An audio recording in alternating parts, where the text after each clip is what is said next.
कुछ प्रेम कहानियाँ कभी नहीं मरती, बस अमर हो जाती हैं। गुजरते हुए वक्त के साथ कुछ ऐसी ही प्रेम कहानी रेखा गणेशन और अमिताभ बच्चन की है।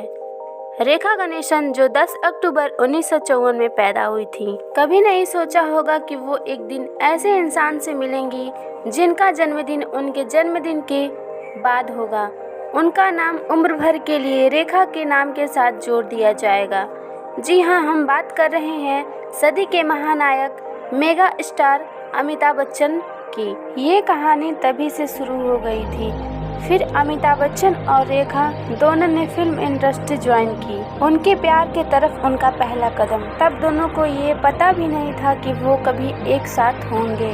और नसीब का खेल देखिए, दोनों फिल्मों के सिलसिले में मिलने लगे। दरअसल उनका प्यार शुरू हुआ दो अनजाने फिल्म के सेट पर।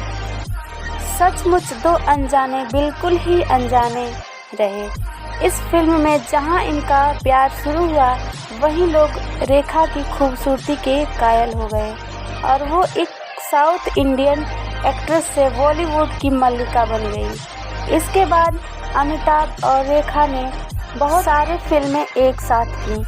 रेखा का नाम कई लोगों के साथ जुड़ चुका है। सबसे ज़्यादा अगर वो किसी को लेकर चर्चा में रहती हैं तो वो हैं अमिताभ बच्चन। दोनों के प्यार के किस्से आज भी मशहूर हैं। रेखा और अमिताभ बच्चन एक दूसरे से बेइंतहा मोहब्बत किया करते थे। इसके बावजूद वो एक ना हो सके।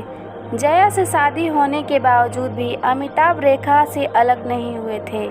सुनने में आता है कि जया के साथ रेखा के लिए एक डिनर की वजह से अमिताभ रेखा से अलग हो गए।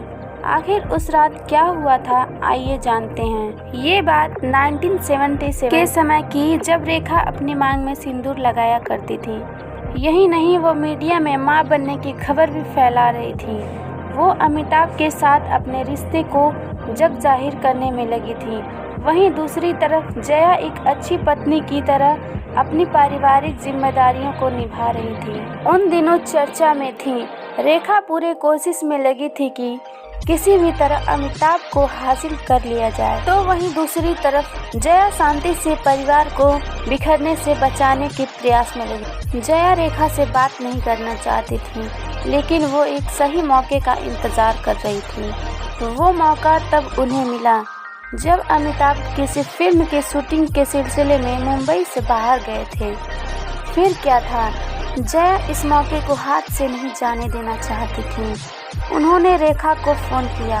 जया का फ़ोन उठाते ही रेखा को लगा कि जया उन्हें भला बुरा कहेंगी, लेकिन ऐसा नहीं था। रेखा ने जया से फ़ोन पर बहुत ही नॉर्मल तरीके से बात की। उन्होंने अमिताभ को लेकर कोई बात नहीं किया। रेखा को अपने घर डिनर पर बुलाया। रेखा सोच रही थी कि जया अपने घर बुलाकर उन्हें बेइज्जत करेंगी, लेकिन बावजूद इसके वो जया का आमंत्रण स्वीकार करके उनके घर सज धज कर पहुंची। उन्होंने रेखा का प्यार से स्वागत किया। उन्होंने खूब बातें की, अपना घर बगीचा दिखाया। इनके अच्छे दोस्त की तरह उनसे पेश आईं। जया ने ढेर सारी बातें की, लेकिन इस बातचीत में अमिताभ का जिक्र नहीं हुआ। डिनर के बाद जब रेखा ने अपने घर जाने लगी, तो जया ने उन्हें गेट तक छोड़ने आई। जया ने रेखा से जाते हुए एक बात कही, जिसे सुनकर रेखा के पैरों तले जमीन खसक गई। जया ने रेखा से बोला, चाहे कुछ भी हो जाए, हम अमित को नहीं छोड़ूंगी। अगले दिन मीडिया में डिनर की खूब चर्चा रही, लेकिन उस रात क्या हुआ था, इसके बारे में ना ही जया को कुछ कहा, ना ही रेखा को। डिनर के बारे में जब अमिताभ को पता चला, तो उन्होंने रेखा से पूरे तरीके से दूरी बना ली। उन्हें पता चल गया था कि इनके और रेखा के बारे में जया को मालूम पड़ चुका है। फिलहाल इस वीडियो में इतना ही। हमारे चैनल को सब्सक्राइब करें, हमें आपकी सपोर्ट की बहुत ज़रूरत है।